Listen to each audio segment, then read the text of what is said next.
America ने Iran पर attack किया। ये अमेरिका की तरफ से जारी की गई तस्वीरें।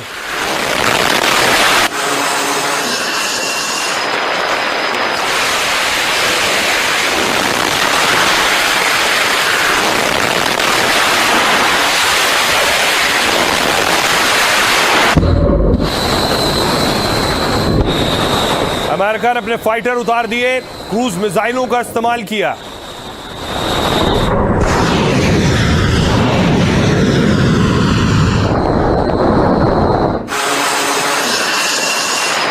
अमेरिका के हमले के बाद ईरान में जो मिसाइल हमले हुए हैं वो देखिए जरा। ईरान का बंदर अब्बास पर अमेरिकी मिसाइल गिरी है।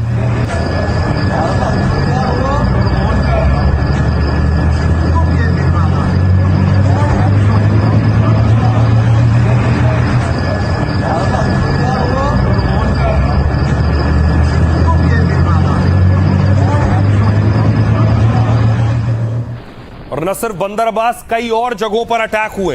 ये अमेरिकी टारगेट्स हैं जो ईरान में एक एक जगह पर मिसाइल और ड्रोन अटैक हुए।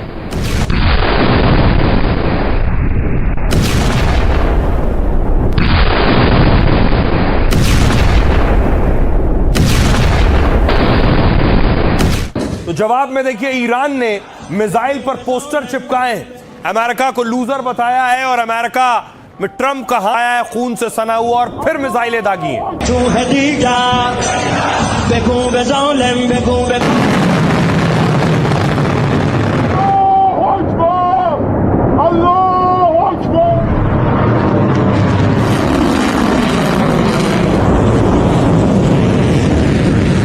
ईरान ने अटैक किया तो मिसाइल नजदीकी देशों कुवैत में जाकर गिरी।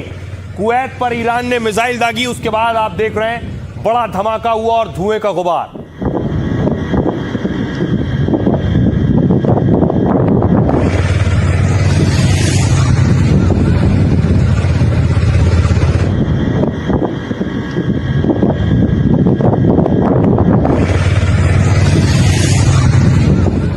उसके बाद ईरान ने कद्र मिसाइल का इस्तेमाल किया है।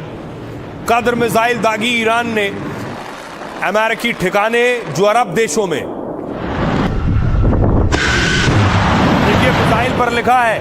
मिसाइल पर लिखा है गेम ओवर यूएसए।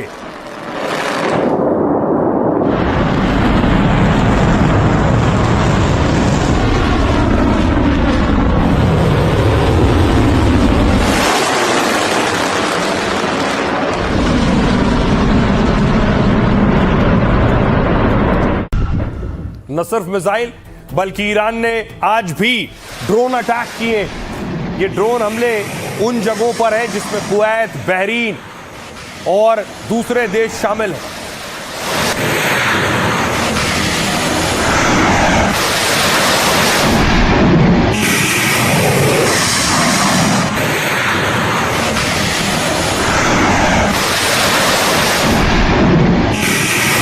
और दावा है कि ईरान ने बाकायदा नेताओं की हिटलिस्ट तैयार कर ली है।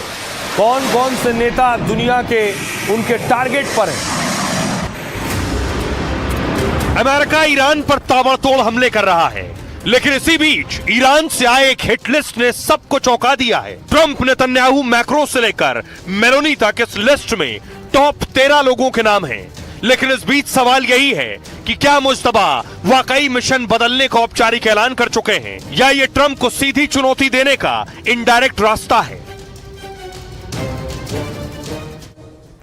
अब देखिए जरा हिट लिस्ट में कौन है। ट्रंप के करीबी सांसद रहे जिन्हें आप देख रहे हैं सीनेटर लिंडसे ग्राहम।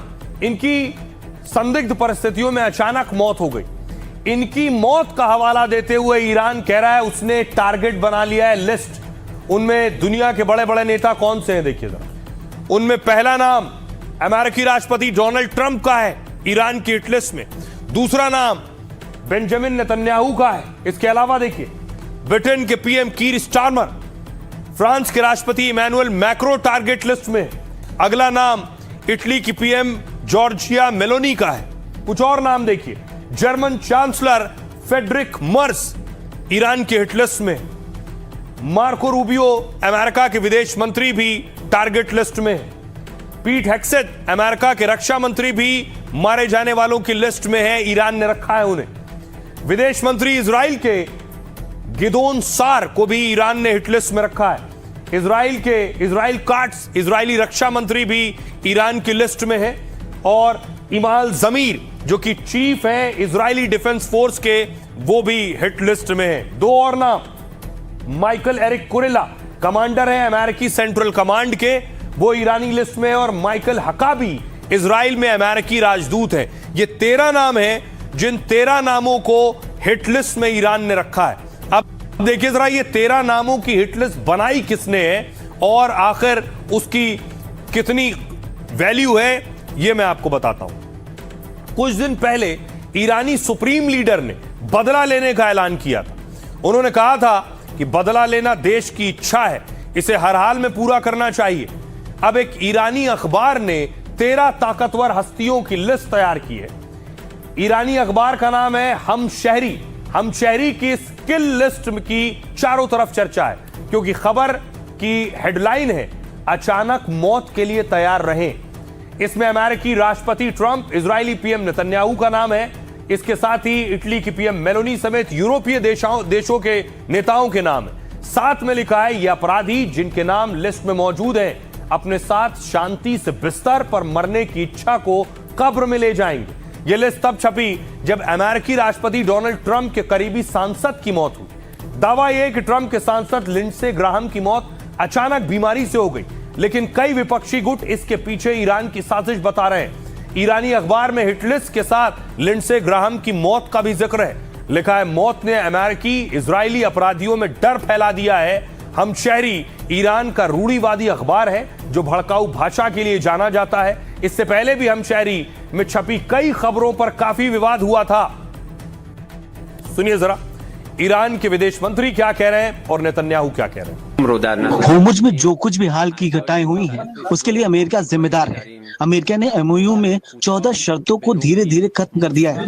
जो कुछ भी बिगड़ा है उसके लिए अमेरिका जिम्मेदार है। इजराइल में मातम है, ईरान में जश्न मनाया जा रहा है, क्योंकि लिंडसे ने कभी भी अच्छे और बुरे के बीच कोई भ्रम नहीं रखा। उन्हें अच्छी तरह पता था कि ईरान सरकार कैसी है। उनका मानना था कि यह न सिर्फ इजराइल और मध्य पूर्व में अमेरिका के सहयोगियों के लिए, बल्कि खुद अमेरिका के लिए भी एक बड़ा खतरा है, और वो कभी भी अपने रुख से नहीं डिगे। उनकी सोच बहुत साफ थी, उनमें स्पष्टता और हिम्मत थी।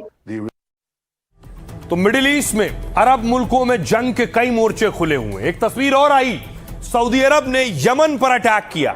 हूतियों पर सऊदी ने हमला किया अपने वॉर प्लेन से।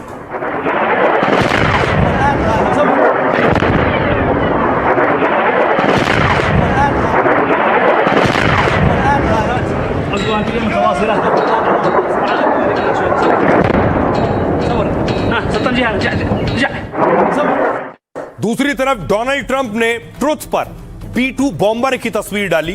क्या यह इशारा था कि ट्रंप एक बड़े हमले की तैयारी कर रहे हैं और ट्रंप अपने बड़े खतरनाक विमान उतारने वाले हैं ईरान पर हमले के लिए?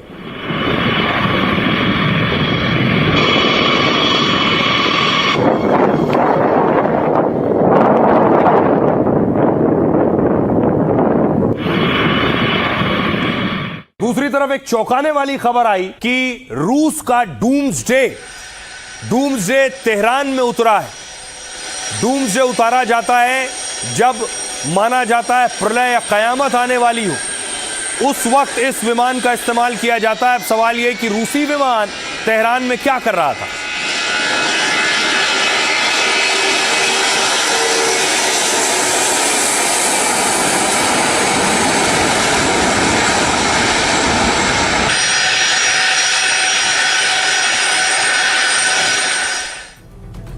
ईरान और अमेरिका के बीच जारी जंग में रूस की एंट्री हो गई है।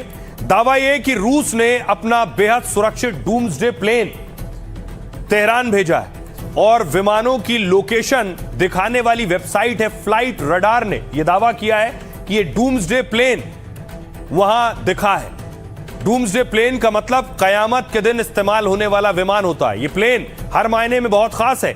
इसमें खास कम्युनिकेशन सिस्टम मौजूद है।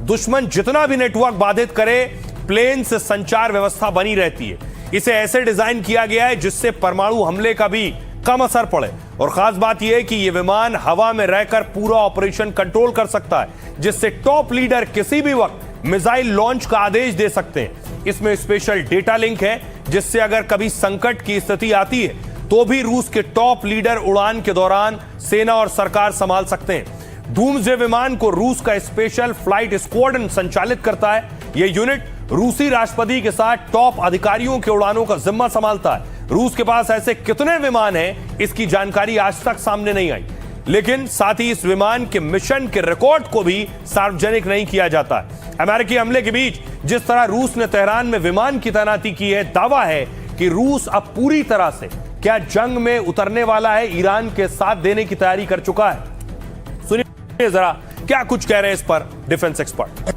अगर लड़ाई होगी तो ये कहना कि रूस और चाइना खुल के आएंगे, हाँ जैसे पहले आए थे, यानी कि वो इंटेलिजेंस देते रहेंगे ईरान को। चाइना ऑलरेडी सॉलिड फ्यूल बनाने के लिए प्लानिटरी मिक्सर दे चुका है ईरान को, और रशिया MIRV टेक्निक दे चुका है, यानी कि एक ही मिसाइल में कई वारहेड लगाने की टेक्निक। इतना ही, बस, इससे ज्यादा नहीं। उधार की ताकत समय पर काम नहीं आती। आने वाले समय में मुझे लगता है कि अगर ये युद्ध होता है तो ईरान को कल्पना से भी अधिक नुकसान पहुंचेगा। और देखिए, इस बीच बड़ी खबर आ गई है। बड़ी खबर अमेरिका ईरान के बीच जारी तनाव से जुड़ी है। अमेरिका ने पहली बार समुद्र से ड्रोन हमला कर दिया है। ईरान को बड़ा झटका दिया है। सेंटकॉम के मुताबिक एक तरफ से उसके वन वे अटैक ड्रोन ने ईरान के सबमरीन और शिप मेंटेनेंस फैसिलिटी को निशाना बनाया है, वहीं दूसरी तरफ कॉर्सेयर, ये तस्वीरें देख रहे हैं, ये जो तस्वीरें हैं ये बता रही हैं कि किस तरह से अटैक किया गया है, और ड्रोन से अटैक किया गया है, समंदर से अटैक किया गया है।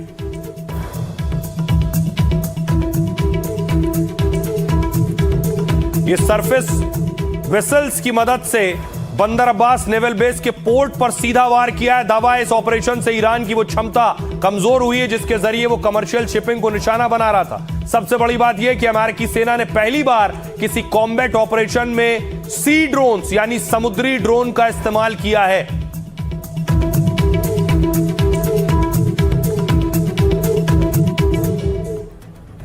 और आइए खबरों में आगे बढ़ते हैं। आज की एक और बेहद दर्दनाक खबर है जो बैंकॉक से आई है। बैंकॉक में आग का तांडव और 27 लोगों की मौत हो गई। ये तस्वीरें देखिए जरा। पब में आग लगी और आग ने इतना भयावह और विकराल रूप अख्तियार कर लिया कि 2 दर्जन से ज्यादा मौतें हो गई।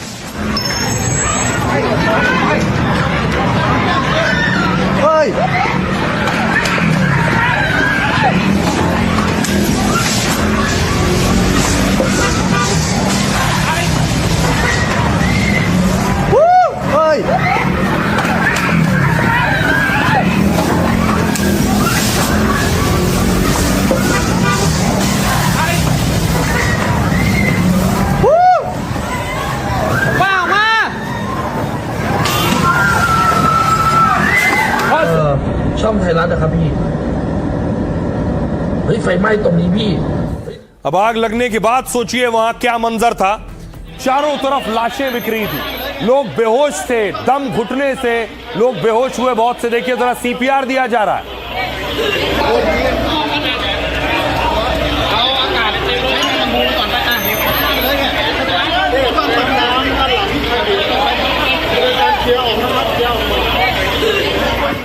सत्ताईस लोगों की मौत हुई और 60 से ज्यादा लोग घायल हैं। चारों तरफ लाशें बिखरी हुई, मातम पसरा हुआ था इस भीषण आग के बाद।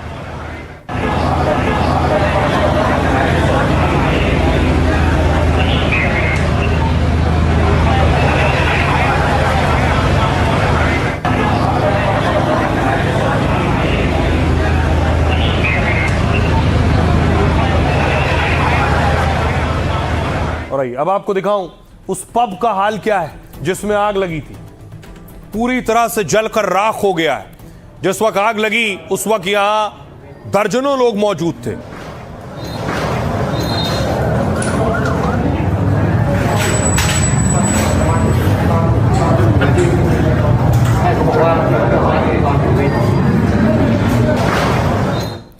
तो बैंकॉक में देर रात पब में अचानक आग लगी। आग इतनी खतरनाक थी कि 27 लोग जिंदा जलकर मर गए, जबकि आग लगने की वजह से 63 लोग गंभीर रूप से घायल हो गए। घायलों में 22 लोगों की हालत गंभीर बताई जा रही है। हादसा आधी रात को हुआ जब पब में बड़ी संख्या में लोग मौजूद थे। रिपोर्ट्स के मुताबिक पब में लगे एक एसी में शॉर्ट सर्किट हो गया था, जिसकी वजह से अचानक धमाके के साथ भयंकर आग लग गई और कुछ ही मिनटों में पूरे इलाके में अफरा तफरी मच गई। आग के साथ फैले धुएं ने लोगों का निकलना मुश्किल कर दिया और इसी दौरान पब का इमरजेंसी गेट बंद होने से हालात और बिगड़ गए। कहा यह जा रहा है इस गेट के सामने बियर समेत दूसरा सामान रखा था। कुछ लोग जान बचाने के लिए किचन और बाथरूम की तरफ चले गए, लेकिन यहां बाहर निकलने का रास्ता ना होने से वो लोग वहीं फंस गए। रेस्क्यू टीम को टॉयलेट और उसके आसपास कई लोगों के शव मिले। फिलहाल इस आग को लेकर थाईलैंड की पुलिस जांच कर रही है। आइए आपको सुनवाता हूं, सुनिए जरा थाईलैंड के पीएम क्या कहते हैं। मैंने एक म्यूजिशियन से बात की जो घटना के समय स्टेज पर ही मौजूद था। उसने बताया कि कटआउट स्विच में आग लग गई थी। उसके बाद सब कुछ बहुत तेजी से हुआ, धमाके हुए और हर कोई धुएं और आग से बचने के लिए भागने की कोशिश करने लगा। उसमें से कई लोग बाहर नहीं निकल पाए क्योंकि वो धुएं और आग से बचने के लिए बिल्डिंग के पिछले हिस्से में टॉयलेट की तरफ चले गए थे। हमें ज्यादा शव नहीं मिले। अभी तक हम शवों को बाहर निकाल पाए हैं। वहाँ 27 शव मिले थे। बाकी लोगों को पहले ही अस्पताल भेज दिया गया था और हम अभी भी उनकी हालत के बारे में पता लगा रहे हैं। शुरुआती जांच में पता चला है कि उस जगह के पास रेस्टोरेंट का लाइसेंस है, जिसके तहत लाइव म्यूजिक परफॉर्मेंस की इजाजत है और कानून के मुताबिक आधी रात तक काम करने की अनुमति है।